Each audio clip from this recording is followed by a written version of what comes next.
जय हिंद दोस्तों। पिछले क्लास में हम लोग ने पूंजी संपत्ति का इंट्रोडक्शन पढ़े थे लोग कि कौन कौन से ऐसे संपत्ति होते हैं जो पूंजी संपत्ति के अंतर्गत आते हैं और कौन कौन से ऐसे संपत्ति हैं जो पूंजी संपत्ति के अंतर्गत नहीं आते हैं। इसके 5-6 एक्सेप्शन भी था। एक्सेप्शन को भी हम लोग पढ़ रखा है। अगर आपने नहीं पढ़ा है तो जो डिस्क्रिप्शन बॉक्स में मैंने लिंक दिया हुआ होगा प्रीवियस वीडियो का, वो आप जाकर वहाँ से पढ़ सकते हैं, देख सकते हैं वीडियोज़। तो हमने लास्ट में पूंजी संपत्ति के प्रकार पे पहुंचा था और अल्पकालीन पूंजी संपत्ति यानी शॉर्ट टर्म कैपिटल एसेट्स पढ़ रखा था कि शॉर्ट टर्म कैपिटल एसेट्स कौन कौन से एसेट्स आते हैं शॉर्ट टर्म कैपिटल एसेट्स के अंतर्गत और कौन कौन से एसेट लॉन्ग टर्म एसेट के अंतर्गत आते हैं। तो ये एसेट्स के प्रकार हैं, कैपिटल एसेट्स प्रकार हैं। कैपिटल एसेट के 2 प्रकार होते हैं, पहला शॉर्ट टर्म कैपिटल एसेट और लॉन्ग टर्म कैपिटल एसेट। तो short term capital assets already हम लोगों ने पढ़ रखा है, फिर से एक बार रिवाइज कर लेते हैं। यदि कोई करदाता किसी पूंजी संपत्ति को 36 महीने तक या इससे कम अवधि तक हस्तांतरण कर देता है तो यह अल्पकालीन पूंजी संपत्ति के अंतर्गत आता है और ये अल्पकालीन पूंजी संपत्ति कहलाता है।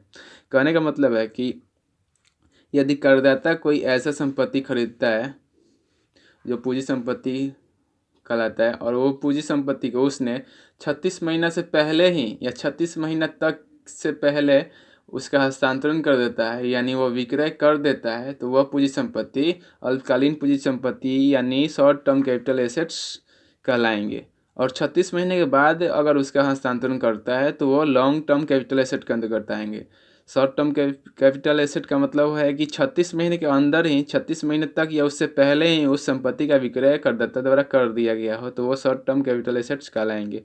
और इससे शॉर्ट टर्म कैपिटल एसेट से हस्तांतरण करने से शॉर्ट टर्म कैपिटल एसेट का हस्तांतरण करने से जो प्रॉफिट या लॉस होता है उसे हम शॉर्ट टर्म कैपिटल गेंस बोलते हैं, शॉर्ट टर्म कैपिटल लॉस बोलते हैं, शॉर्ट टर्म कैपिटल गेंस या शॉर्ट टर्म कैपिटल लॉस बोलते हैं। तो शॉर्ट टर्म कैपिटल लॉस का कुछ एक्सेप्शन भी था, वो लोग भी हम लोग पढ़ रखे हैं। अगर आपने नहीं पढ़ा होगा तो जाकर प्रीवियस वीडियो से पढ़ सकते हैं। और पूंजी संपत्ति यानी कैपिटल एसेट के सेकेंड टाइप्स है लॉन्ग टर्म कैपिटल एसेट्स, दीर्घकालीन पूंजी संपत्ति। सेक्शन 2 सबसेक्शन 29A के अंतर्गत ये आते हैं। इसका अर्थ यह है यदि कोई करदाता किसी पूंजी संपत्ति को 36 महीने से अधिक अपने पास रखता है तो वह दीर्घकालीन पूंजी संपत्ति कहलाता है। मतलब करदाता का कोई भी ऐसा संपत्ति जो पूंजी संपत्ति योग्य है और वह पूंजी संपत्ति करदाता ने 36 महीने तक अपने पास रख लेता है और 36 महीने के बाद कभी भी उसका हस्तांतरण करता है या नहीं करता है तो वह संपत्ति दीर्घकालीन पूंजी संपत्ति यानी लॉन्ग टर्म कैपिटल एसेट्स कहलाएंगे। ठीक है। और दीर्घकालीन पूंजी संपत्ति के हस्तांतरण से यानी विक्रय से जो लाभ या हानि होता है उसे हम दीर्घकालीन पूंजी लाभ या दीर्घकालीन पूंजी हानि कहते हैं, लॉन्ग टर्म कैपिटल गेंस या लॉन्ग टर्म कैपिटल लॉस कहते हैं। इसके भी कुछ एक्सेप्शन है, दीर्घकालीन पूंजी संपत्ति के भी कुछ एक्सेप्शन है जो कि हम लोग देखेंगे। जैसे सूचीबद्ध प्रतिभूतियाँ, यूटीआई के यूनिट, किसी साधारण शेयर मुक्त की निधि के यूनिट और 0 कूपन बॉन्ड की दशा में यदि ये करदाता के पास 12 माह से अधिक तक है तो ये दीर्घकालीन पूंजी संपत्ति कहलाएंगे। अगर 12 महीने से अगर कम है ये सब संपत्तियां, करदाता के पास 12 महीने से कम अवधि तक है या 12 महीने से पहले ही उसका हस्तांतरण करदाता द्वारा कर दिया जाता है तो वह शॉर्ट टर्म कैपिटल एसेट्स कहलाएंगे यानी अल्पकालीन पूंजी संपत्ति कहलाएंगे। लेकिन 12 महीने तक अगर करदाता के पास है और करदाता द्वारा इस सभी संपत्तियों को, पूंजी संपत्तियों को 12 महीने के बाद यदि हस्तांतरण किया जाता है तो वह लॉन्ग टर्म कैपिटल एसेट कहलाएंगे, वो assets long term capital assets के अंतर्गत आएंगे। दूसरा इसका एक्सेप्शन है यदि कंपनी के शेयर जो भारत के मान्य स्टॉक एक्सचेंज से लिस्टेड नहीं है या भूमि या भवन या दोनों ओर ये करदाता के पास 24 माह से अधिक है तो ये दीर्घकालीन पूंजी संपत्ति माने जाएंगे। मतलब कि भारतीय कंपनी का शेयर जो है लिस्टेड नहीं होना चाहिए एनएससी से या किसी भी स्टॉक एक्सचेंज से लिस्टेड ना हो, और भूमि और भवन ये तीनों कैपिटल एसेट के संबंध में अगर ये तीनों कैपिटल एसेट करदाता के पास 24 माह से अधिक तक रह जाती है तो ये दीर्घकालीन पूंजी संपत्ति माने जाएंगे। तीसरा एक्सेप्शन है भूमि या भवन के संबंध में या दोनों के संबंध में यदि इनका हस्तांतरण 31/3/2017 यानी 31 मार्च 2017 तक किया गया है तो 36 माह लिए जाएंगे। कहने का मतलब ये है कि भूमि और भवन का हस्तांतरण 31/3/2017 से पहले अगर किया गया हो और वो भूमि और भवन करदाता के पास 36 माह तक अगर रहे हो तब ये दीर्घकालीन पूंजी संपत्ति कहलाएंगे। 36 महीने के बाद अगर हस्तांतरण हुआ हो, कब? 31/3/2017 से पहले। लेकिन 31/3/2017 के बाद ये नियम चेंज हो गया और ये 36 माह की जगह पे 24 माह हो गया। मतलब कि 1 अप्रैल 2017 के बाद भूमि और भवन के संबंध में यानी भूमि और भवन करदाता द्वारा हस्तांतरण किया जाता है तो वो 36 महीने के स्थान पे 24 महीने रख दिया गया है। यानी 24 महीने से पहले वो या 24 महीने तक वो भूमि या भवन का हस्तांतरण करता है 1 अप्रैल 2017 के बाद तो वो अल्पकालीन पूंजी संपत्ति के अंतर्गत आएंगे। और 1/4/2017 के बाद 24 महीने तक भूमि और भवन करदाता के पास रह जाते हैं और 24 महीने के बाद उसका हस्तांतरण करते हैं तो वो दीर्घकालीन पूंजी संपत्ति के अंतर्गत आएंगे।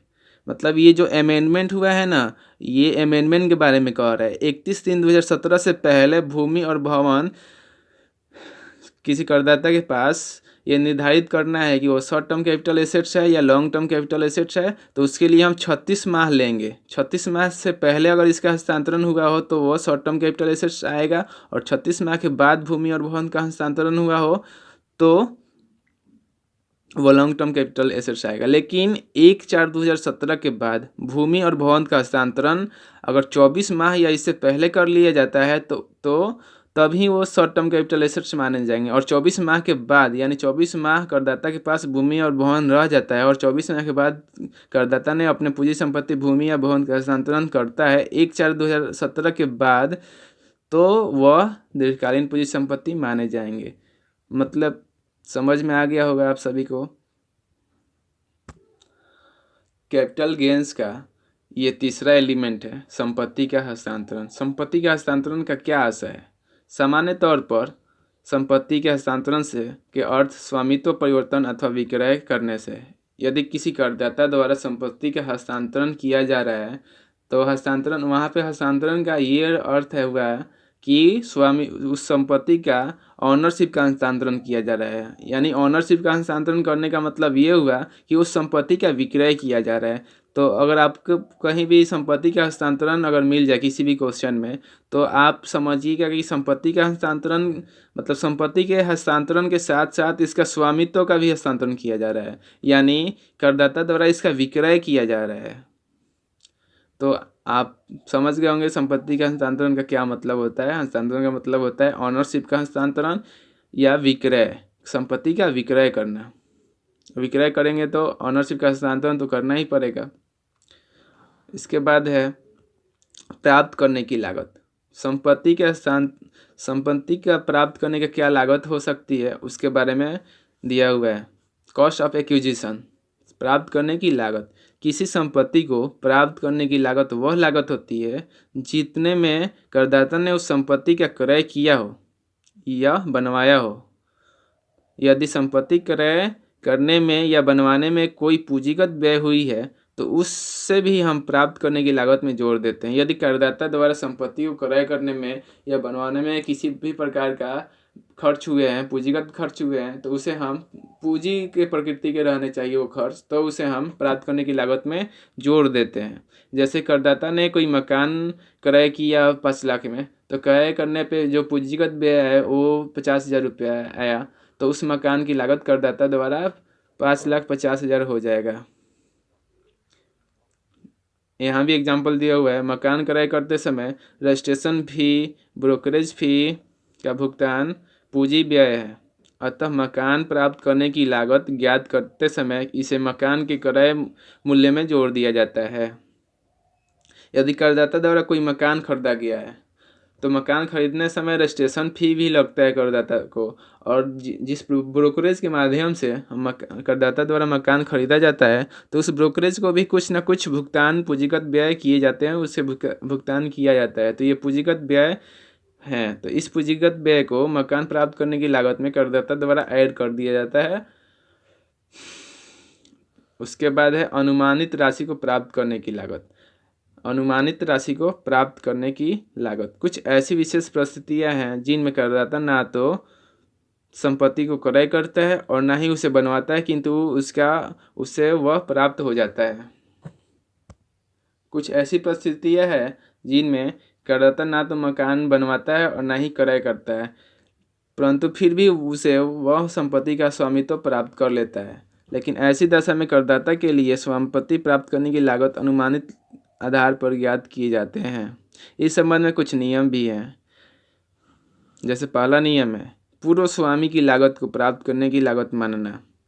जब करदाता को एक निम्न परिस्थिति में प्राप्त पूंजी संपत्ति की लागत वह लागत होगी जिस लागत पर संपत्ति के पूर्व स्वामी ने प्राप्त किया था तथा पूर्व स्वामी या करदाता द्वारा किया हुआ वह व्यय जोड़ दिया जाता है जिससे कि उस संपत्ति में कोई सुधार हुआ हो। मतलब कि पूर्व स्वामी की लागत, करदाता जिससे खरीदे हैं तो उनकी लागत को प्राप्त करने की लागत मान लेना। जैसे करदाता को कोई ऐसा संपत्ति मिला है जो वो खरीदा भी नहीं है और ना ही बनवाया है, मुफ्त में मिला है, तो करदाता की लागत कैसे ज्ञात करेंगे? उस संपत्ति की लागत कैसे ज्ञात करेंगे? तो पूर्व स्वामी की लागत को प्राप्त करने की लागत मान लेना। जो पूर्व स्वामी ने उस संपत्ति को प्राप्त करने में जो लागत लगा है पूर्व स्वामी का, वही लागत करदाता मान लेता है। जैसे एक करदाता को निम्न परिस्थिति में प्राप्त पूंजी संपत्ति की लागत वह लागत होगी जिस लागत में संपत्ति के पूर्व स्वामी ने प्राप्त किया था तथा पूर्व स्वामी द्वारा करदाता द्वारा किया हुआ वह व्यय जोड़ दिया जाता है जिससे कि उस संपत्ति में कोई सुधार हुआ हो। तो ये कौन कौन सी परिस्थितियाँ हैं जिसमें करदाता को बिना व्यय किए हुए, बिना पूंजी लगाए हुए संपत्ति प्राप्त होती है? तो देखिए वे परिस्थितियाँ जब पूर्व स्वामी की लागत ली जाती है वो निम्न है। हिंदू अविभाजित परिवार के विभाजन पर करदाता को प्राप्त संपत्ति। दूसरा है भेंट अथवा वसीयत द्वारा। तीसरा है उत्तराधिकार द्वारा और चौथा है कंपनी के सामान्य समापन आदि पर बिना मूल्य चुकाए करदाता को जो संपत्ति प्राप्त होती है। इस चारों संपत्ति के बदले में उसके पूर्व स्वामी की जो लागत होती है वो लागत मान लिया जाता है करदाता की लागत। अगर करदाता द्वारा उस पर कोई खर्च किया जाता है तो उसको भी पूर्व संपत्ति की लागत में ऐड कर दिया जाता है। तो इन चारों अनुमानित राशि को प्राप्त करने की लागत मानने का यह दूसरा नियम है। यदि करदाता द्वारा 1 अप्रैल 2001 से पहले पूर्व स्वामी द्वारा प्राप्त संपत्ति की प्राप्त करने की लागत क्या होगा? अगर करदाता ने 1 अप्रैल 2001 से पहले पूर्व स्वामी से कोई संपत्ति प्राप्त की है तो उसका प्राप्त करने की लागत क्या होगा? यदि करदाता ने इन चारों में से किसी भी प्रकार से अगर पूंजी संपत्ति प्राप्त की है बिना कोई व्यय के, बिना कोई खर्च के, तो उसका लागत कैसे कैलकुलेट करेंगे? 1 अप्रैल 2001 से पहले प्राप्त की है तो इसका लागत कैलकुलेट करने के लिए करदाता द्वारा प्राप्त लागत का अनुमान लगाने के लिए 2 पॉइंट्स लेंगे। सबसे पहले पूर्व स्वामी द्वारा संपत्ति प्राप्त करने का वास्तविक लागत और 1 अप्रैल 2001 को संपत्ति के उचित बाजार मूल्य। ये दोनों करदाता के ऊपर निर्भर करता है कि इन दोनों में से कौन सा राशि करदाता अपना प्राप्त करने की लागत मान ले। ये करदाता के ऊपर निर्भर करता है। करदाता द्वारा इन दोनों में से जो अधिक अमाउंट होगा, जो प्राप्त करने की लागत अधिक होगा, उसे ही माना जाएगा, क्योंकि अधिक प्राप्त करने की लागत मानने से टैक्स लायबिलिटी घट जाती है। प्रॉफिट कम दर्शाता है, प्राप्त करने की लागत अधिक हो तो वो प्रॉफिट कम दर्शाता है जिससे कि टैक्स लायबिलिटीज कम हो जाती है। तो करदाता इन दोनों में से जो अधिक होगा उसे ही अपने पूंजी संपत्ति को प्राप्त करने की लागत मान लेगा।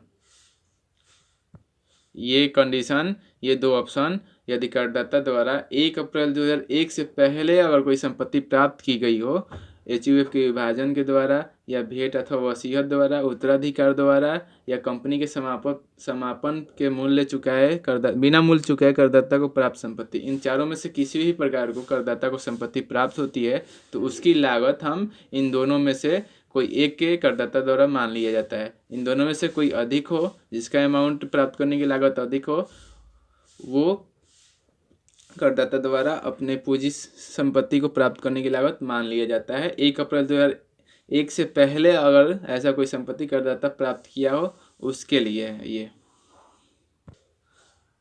अगर 1 अप्रैल 2001 के बाद करदाता द्वारा इन चारों में से किसी भी प्रकार से कोई पूंजी संपत्ति प्राप्त किया गया हो तो उस पूंजी संपत्ति का करदाता का अनुमानित लागत कैसे कैलकुलेट करेंगे प्राप्त करने की लागत, तो उसके पूर्व स्वामी द्वारा उस संपत्ति का जितना वास्तविक लागत होगा वही करदाता का प्राप्त करने की लागत मान लिया जाएगा। अगर करदाता द्वारा उसमें किसी भी प्रकार का खर्च किया जाता है तो उसे ऐड भी कर दिया जाता है। और दूसरा कंडीशन ये है कि 1 अप्रैल 2001 से पहले करदाता द्वारा जो प्राप्त पूंजी संपत्ति है वो इन चारों में से किसी भी प्रकार से प्राप्त हुआ हो। एचयूएफ के विभाजन पर करदाता को प्राप्त पूंजी संपत्ति या भेंट या वसीयत द्वारा प्राप्त पूंजी संपत्ति, उत्तराधिकार द्वारा प्राप्त पूंजी संपत्ति या कंपनी के समापन आदि पर बिना मूल्य चुकाए करदाता को प्राप्त संपत्ति, इन चारों में से किसी भी प्रकार से करदाता को 1 अप्रैल 2001 के बाद अगर प्राप्त होता है तो करदाता के पूर्व स्वामी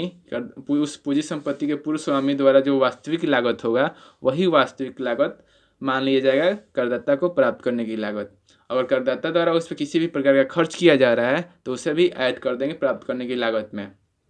लेकिन 1 अप्रैल 2001 से पहले करदाता द्वारा ये चारों में से किसी भी प्रकार से पूंजी संपत्ति प्राप्त होती है तो उसकी लागत कैलकुलेट करने के लिए इसके पास करदाता के पास दो ऑप्शन होते हैं, जैसे पूर्व स्वामी द्वारा प्राप्त संपत्ति प्राप्त करने की वास्तविक लागत और 1 अप्रैल 2001 का संपत्ति का उचित बाजार मूल्य। इन दोनों में से जो भी अमाउंट अधिक होगा वही करदाता प्राप्त करने की लागत मान लेगा। ये करदाता की इच्छा पर निर्भर है कि इन दोनों में से कौन सा लागत प्राप्त करने की लागत मानेगा, तो वह अधिक अमाउंट वाला प्राप्त करने की लागत मान लेगा, क्योंकि अधिक अमाउंट प्राप्त करने की लागत मानने से उसका प्रॉफिट कम आएगा, जिसके कारण उसकी टैक्स लायबिलिटी जो होगी वो घट जाएगी। तो इस केस में हम करदाता का इंडेक्स वैल्यू ज्ञात करते हैं, उस पूंजी संपत्ति का इंडेक्स वैल्यू ज्ञात करते हैं। उसके बाद सेल प्रोसीड में से उस इंडेक्स वैल्यू को कॉस्ट ऑफ इंडेक्स वैल्यू को घटाते हैं तो जो आता है वो प्रॉफिट आता है। तो ये वाला केस में संपत्ति का इंडेक्स वैल्यू निकालना पड़ेगा, जो कि हम लोग आगे पढ़ेंगे कि इंडेक्स वैल्यू कैसे कैलकुलेट किया जाता है।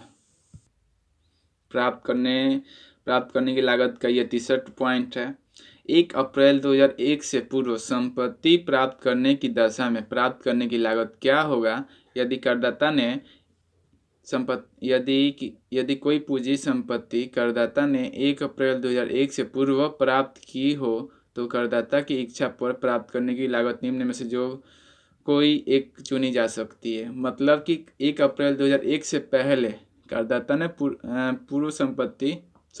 1 अप्रैल 2001 से पहले संपत्ति प्राप्त करने की दशा में, यानी करदाता ने ऐसा कोई संपत्ति जो 1 अप्रैल 2001 से पहले संपत्ति या तो बनवाया हो या क्रय किया हो, तो उस दशा में हम उसका वास्तविक प्राप्त करने का लागत कैसे कैलकुलेट करेंगे। तो करदाता का संपत्ति पर जो लागत होगी वो अमाउंट और 1 अप्रैल 2001 को उस संपत्ति का उचित बाजार मूल्य, इन दोनों में से जो अधिक होगा वही करदाता द्वारा प्राप्त करने की लागत मान लिया जाएगा। बोनस शेयर को प्राप्त करने की लागत कैसे निकालेंगे। यदि करदाता को बिना कोई भुगतान किए हुए बोनस शेयर प्राप्त हुआ है तो बोनस शेयर को प्राप्त करने की लागत निम्न होगी। यदि बोनस शेयर 1 अप्रैल 2001 से पहले प्राप्त किए गए हों तो 1 अप्रैल 2001 को उनका उचित बाजार मूल्य उस बोनस शेयर की लागत मान लिया जाएगा। और अन्य किसी दशा में यानी 1 अप्रैल 2001 के बाद अगर बोनस प्राप्त हुई होगी करदाता को तो उस दशा में शून्य मान लिया जाएगा बोनस प्राप्त करने की लागत। बोनस शेयर प्राप्त करने की लागत शून्य मान लिया जाएगा 1 अप्रैल 2001 के बाद प्राप्त हुआ हो, और 1 अप्रैल 2001 से पहले प्राप्त हुआ हो तो उसका उचित 1 अप्रैल 2001 को उनका उचित बाजार मूल्य बोनस शेयर प्राप्त करने की लागत मान लिया जाएगा।